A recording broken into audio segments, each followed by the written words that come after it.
Hello guys, welcome back to my YouTube channel. আশা করছি তোমরা সবাই ভালো আছো। আমি খুব ভালো আছি। আজকে সকাল সকাল ব্লগটা স্টার্ট করলাম। আমি যাচ্ছি পড়াতে।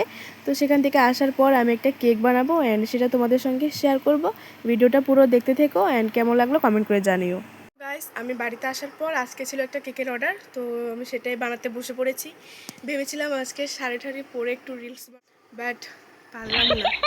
তো যাই হোক, চলো আজকে কেকের অর্ডারটা কমপ্লিট করি আর তোমাদেরকে কিছু কিছু শেয়ার করব কিভাবে কি করতে সময়। আর এখন প্রায় বাজে 10টা, তো আমাকে এখন তাড়াতাড়ি করতে হবে। কেকটা বানিয়ে তো অনেকক্ষণ ফ্রিজে রাখতে হবে, তাই না? তো চলো স্টার্ট করা যাক। তো গাইস, এখানে আমি কেক বানানোটা শুরু করার আগে তোমাদের সঙ্গে কিছু কথা শেয়ার করতে চাই। তো তোমরা আমাকে প্লিজ কমেন্ট করে জানাবে যে আমার ভিডিওগুলো তোমাদের কাছে কেমন লাগে, যাতে করে আমি একটু আমিও একটু ইচ্ছুক হই। তো আমি বেশি কিছু না, শুধু ব্লগ ভিডিও, কেকের ভিডিও বা মেকআপ ভিডিও বলতে পারো, এসব কিছু দিয়ে থাকি।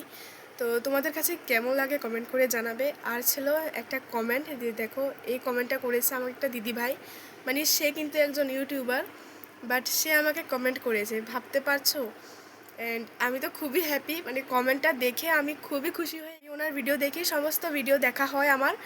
তো উনিও হয়তো বা আমার ভিডিও দেখে, বাট আমি জানি না যে উনি একজন ছোট্ট ইউটিউব কন্টেন্ট বলতে পারো, কন্টেন্ট ক্রিয়েটার না আমি। তো ভিডিও বানায়, উনি আমার ভিডিও দেখে, তো এটা আমিও তো অনেক লাকি। তো যাই হোক, উনি আমার ভিডিওতে কমেন্ট করেছে। অ্যান্ড তোমরাও চাইলে দিদিভাইটাকে সাবস্ক্রাইব করতে পারো, খুবই ভালো, খুবই ভালো ভালো কন্টেন্ট দেয়। তো আমার তো খুবই পছন্দের বলতে পারো। চলো আমি ভিডিওটা শুরু করি। গাইস দেখো, একবার আমি ক্রিম বিট করে নিয়েছি অ্যান্ড আমি এখানে আবার ক্রিম বিট করছি, যেহেতু এটা টুটের কেক, তো ক্রিমটা 2বার বিট করতে হবে।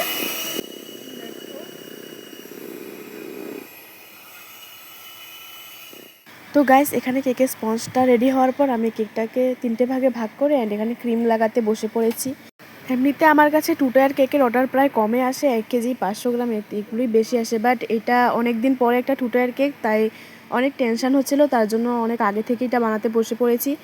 কাস্টমার কিন্তু আমাকে কেকের রেফারেন্স পিকচার দিয়ে দিয়েছে, সেই অনুসারে আমি এখানে 3 রকমের রোজ বানিয়েছি। তো কেকটার ফাইনাল লুকটা কিন্তু ভীষণ সুন্দর এসেছিলো, আমার কাছে তো খুবই ভালো লেগেছে। আশা করি কেকটার ফাইনাল লুকটা তোমাদের কাছেও খুবই ভালো লাগবে। শেষ পর্যন্ত দেখতে থেকো ভিডিওটা।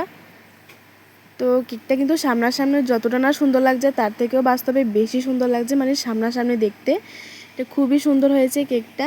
তোমাদের কাছে কেমন লেগেছে এবার কমেন্ট করে জানাবে।